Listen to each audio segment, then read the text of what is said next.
Halo Pedios, Randompedia.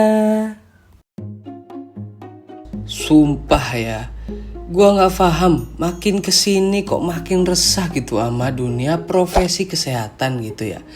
Terutama pada profesi dokter itu sendiri gitu. Entah dari drama Terong Putih, Dokter Conan lah, sama Dokter Suneo gitu kan. Sampai rame dan klarifikasi di The Rock Corbuzier Podcast gitu ya. Kecuali dokter satu ini gitu ya. Dia emang gak bisa buat ngobatin orang gitu ya, bikinnya orang mati mulu dia nih. Dan kata-kata andalannya ya cuma saya bisa berusaha semaksimal mungkin gitu ya, tapi Tuhan berkehendak lain dah. Basi amat bro. Entah dari profesi nakes yang pandai joget sampai ke dokter yang kalian kalau sakit pasti disuruh berobat di rumah sakit gitu ya. Nah, dalam pembelajaran kalian di sekolah gitu, guru kalian pasti selalu ngomong kalau dokter itu baik, guys.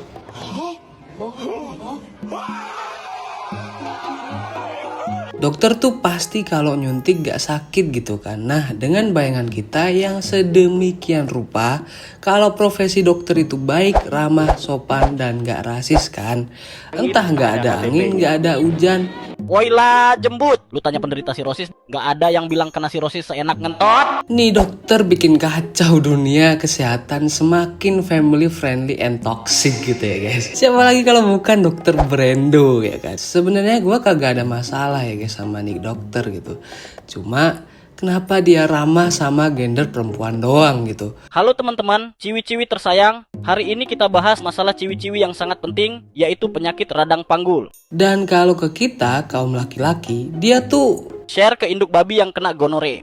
Dok, kok kencing gua bernanah dok? Lu ngentot sembarangan tanpa pengaman babi. ya itu begitulah, dia tuh los amat gitu loh mulutnya guys, rasis sekali gitu ya, kayak sampai gak disekolahin lah mulutnya itu ya. Ya mau bagaimanapun emang zaman semakin modern lah ya guys, ada terobosan-terobosan baru untuk mengedukasi gitu ya, mungkin gitu ya.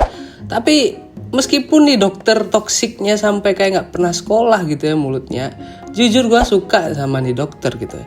Karena dokter ini gak munafik cuy, ya kayak lu bayangin aja. Share ke induk babi yang kena gonore.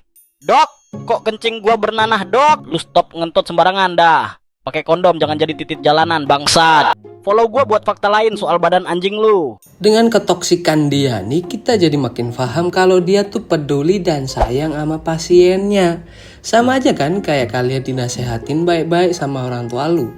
Pasti kan lu juga kadang ngerasa ya udahlah, cuma dinasehatin gitu doang gitu kan. Ya masuk telinga kiri, keluar telinga kiri, mendal. Kecuali kalau orang tua lu ngomongin lu sambil marah-marah gitu, pasti kita diem dan merendungkan apa yang diomongin orang tua kita gitu kan. Ya itulah kehebatan dokter Brando gitu, dengan prinsip family friendly and toxic gitu ya. Dia menyasar target market pasien anak muda cuy. Dia ngomongin seputar hal-hal yang biasa anak muda lakuin gitu, kayak ngerokok, minum manis, diabetes, terus sampai seks bebas lah, kenakalan remaja dan lain sebagainya gitu ya. Dan dampaknya pun dia jelasin dengan cara yang toksik gitu ya. Cuma gue kagak bayangin aja ya, semisal mama Facebook Pro tiba-tiba nge-scroll, tiba-tiba nemu nih dokter punya video, gue harap kagak jantungan dan masuk ke grup WA gitu ya. Malah jadi perbincangan mama kalau profesi dokter sekarang tuh udah mulai pendekatan marketing toxic relationship gitu. Emotional damn it. Jadi gimana menurut kalian Pedios?